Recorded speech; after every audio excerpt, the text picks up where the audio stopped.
Olá pessoal, tudo bem com vocês? Eu sou Pedro Viana Júnior e esse é o nosso canal História em Fragmento. Sejam muito bem-vindos. Os filmes sobre fantasmas ou casa mal-assombrada por espectros sempre foram temas muito recorrentes nas produções hollywoodianas. O icônico filme Poltergeist, de Steven Spielberg, fez bastante sucesso quando foi lançado em 1982, trazendo um grupo de familiares que moravam em uma casa que escondia um segredo terrível e que por isso possuía espíritos e manifestações paranormais, assim como os outros, ou o Sexto Sentido, que falam dessa relação entre o mundo dos humanos com o mundo dos mortos. As narrativas fantásticas e de terror sempre existiram, mas nem sempre elas foram registradas de forma escrita, mas sim transmitidas oralmente por diferentes culturas. Aqui no canal, por exemplo, tem um vídeo sobre a origem do conto Chapeuzinho Vermelho, que mais parece terror do que conto de fadas.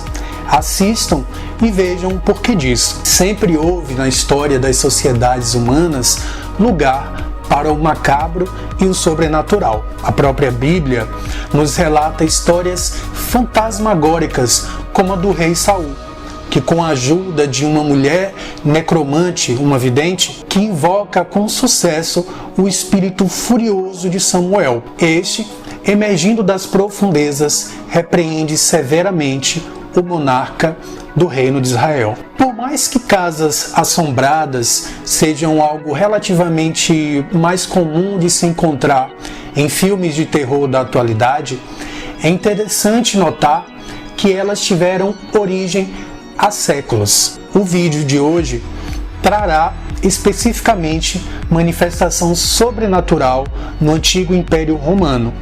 Mas antes, vamos invocar a nossa vinheta.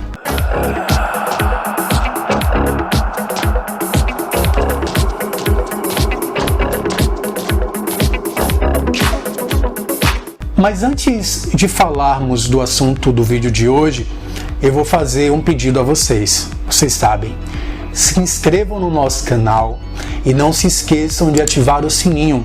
Siga as nossas redes sociais que estão linkadas aqui embaixo, o Instagram, o Facebook, o Twitter, que tem uma variedade de publicações sobre os temas aqui abordados.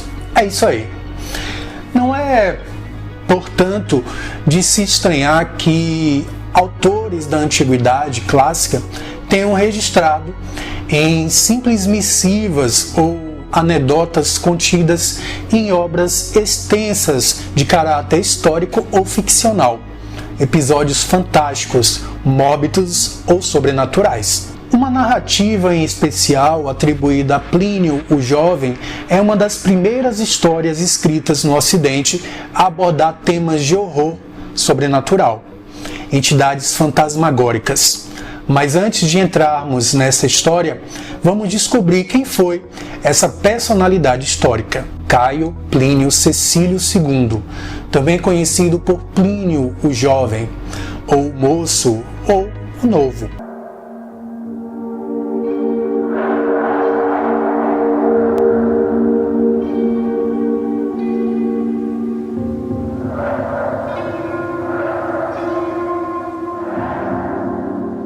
A gente parou onde mesmo?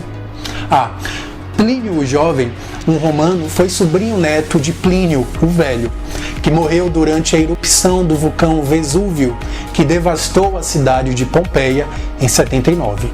Seu sobrinho foi orador, jurista, político e governador imperial na Bitínia, região que hoje pertence à Turquia. Seus escritos sobre esse dia no qual Pompeia se afogou em cinzas são o principal documento escrito que versam a respeito de como se sucedeu tal fato.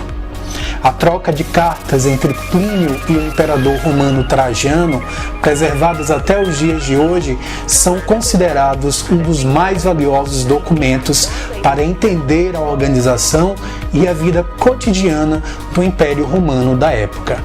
Nelas, Plínio cita pela primeira vez o cristianismo, num documento romano conhecido. Escritos romanos antigos, atribuídos a Plínio o Jovem, que datam do primeiro século da era cristã, revelam que casas assombradas por espíritos existem há mais de 2000 anos.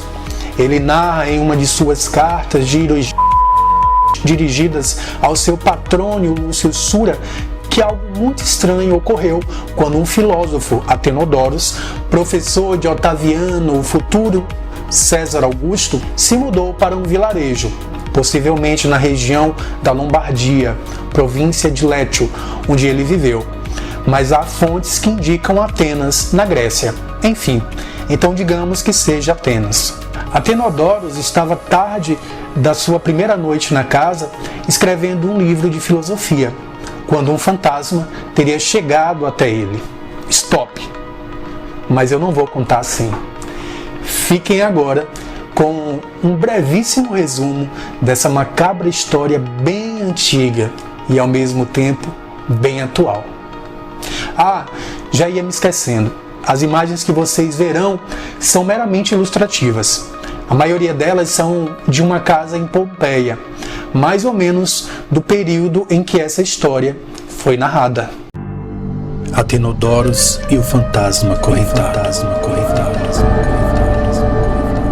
No vilarejo nos arredores de Atenas, onde Plínio o Jovem vivia, o filósofo Atenodorus foi informado de um casarão antigo e barato, que as pessoas não moravam por estar abandonado há tempos.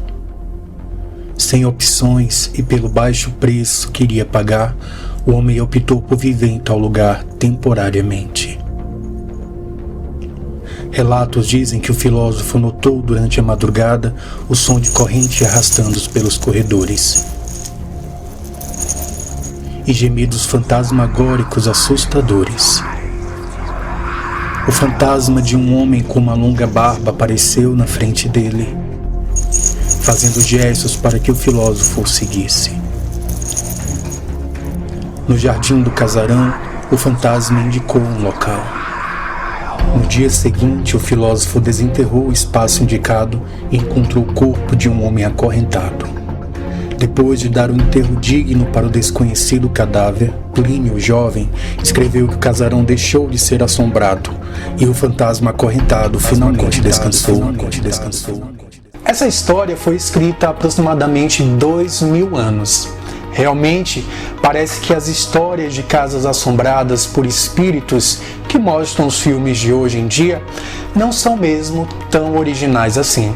Mas percebam que alguns elementos são comuns e essenciais nessas narrativas. Então, pessoal, por enquanto é isso. Eu espero que vocês tenham gostado de ouvir sobre o fantasma de Plínio o Jovem. Se gostou, dá um like, comente e compartilhe para que possamos desenvolver mais vídeos que poderão te ajudar nas suas aulas de história, geografia, literatura, redação ou mesmo para ampliar os conhecimentos. Lembrando que eu estou aqui exclusivamente a serviço do desenvolvimento de um conteúdo verdadeiro, imparcial e gratuito para você nessa importante plataforma que é o YouTube. Até mais!